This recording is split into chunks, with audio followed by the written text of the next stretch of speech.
Uh, Evening, comrades. I'll try and I think there's been some great contributions, and I'll try and just touch on some of those as quickly as I can. I think, firstly, for me and on behalf of the Fire Brigades Union, I want to send solidarity to all those who have faced suspension and an attempted purge. Simply, and I think Helen put it very well. This is a part of the party of our members. And people who act as constituency officers at local level are acting in a voluntary capacity, and their duty and responsibility, yes, there are rules to comply with, but their duty is to the members who elect them into position, and their duty is to facilitate debate and discussion, and they should be commended for that rather than suspended and witch hunt. So you have our full support. Also want to pick up something that Paul said in his contribution, because I have to say that unfortunately, I think we are paying the price for previous mistakes. The truth is that we had opportunities to democratise our party and we didn't take them. And I think there's some serious lessons to learn from that. I think in 2018, we had the chance to deliver open selection. And I think that would have played a key role in democratising the Labour Party and actually putting the rank and file in charge.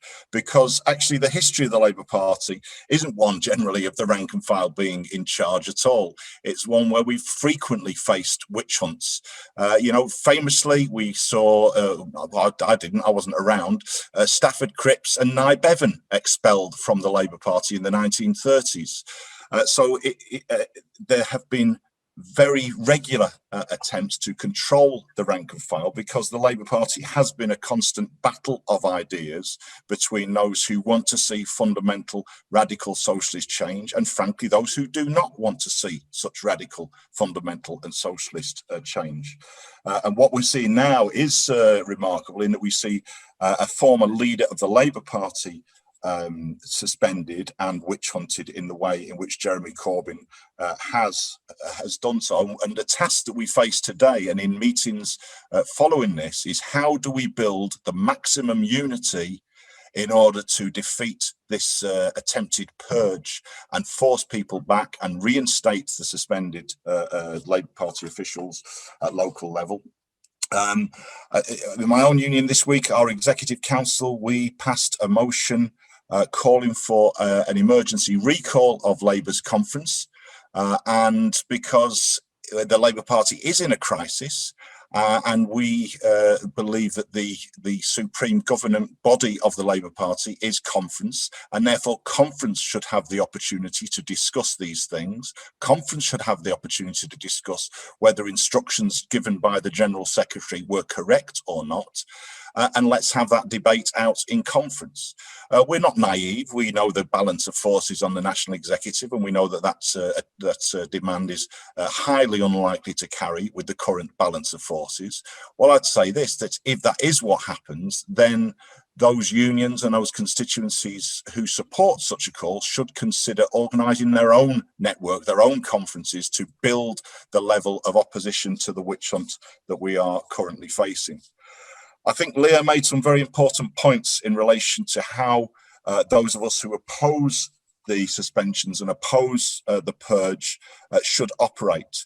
The fact is that on the left, we will have a range of opinions on many different issues, and our challenge is, how do we work together despite the fact that we have differing opinions on different policy issues? I think it's a fundamental issue which the left is going to have to think about very seriously.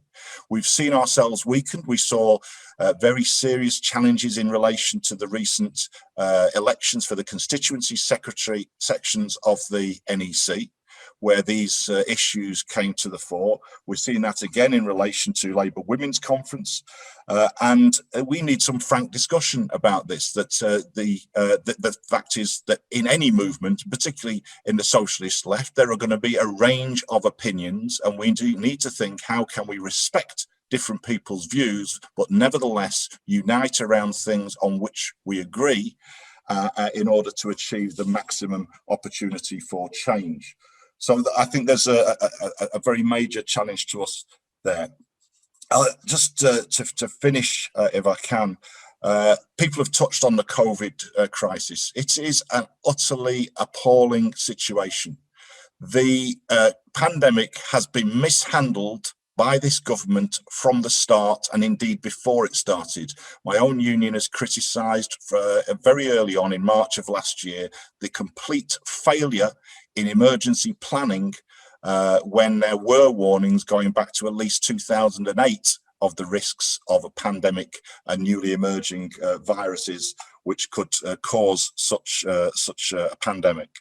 We have seen an appalling level of illness and death worldwide, but particularly here in the UK.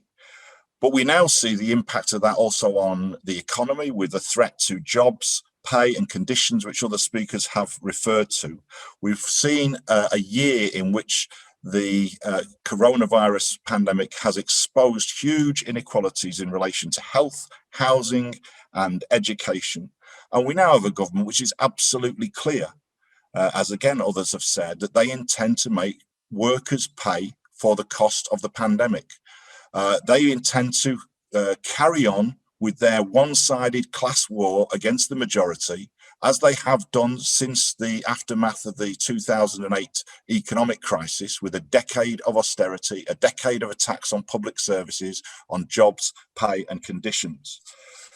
And we face a debate about how the labour movement should respond to that. And I think, as people have said, I don't think that voters will find the current strategy of the Labour leadership convincing. It does remind me of a Marx quote, Groucho Marx, who said, "These are my principles, and if you don't like them, well, I've got others." I think that's how Labour will come across. Actually, the principles on which our movement are built, the ones which have been expressed here today about unity, about working class solidarity, about internationalism, those are the principles around which we can build a mass movement. Jeremy Corbyn's election as Labour leader demonstrated that those are the basis on which you can start to build a mass movement. And what we face now is an attempt to cut across the building of that mass movement, and that's the challenge that we face. So we're in very difficult and challenging times for those of us who were inspired by those years following Jeremy's election as leader, for the policy gains that we made, for those of us in the unions who experienced a fantastic opportunity to have our views as trade unions and trade unionists expressed in Labour Party policy development, the demands for workers' rights, for repealing anti-trade union laws, for investment in public services, for opposition to austerity, the idea to start discussing, and maybe I'm suspecting if there's 400 watching, Alan, there'll be 400 different views what we mean by socialism, but let's discuss that together democratically. That's what we're demanding. And an essential part of that is to defeat this purge of local democracy within our party. Solidarity forever. Thanks very much.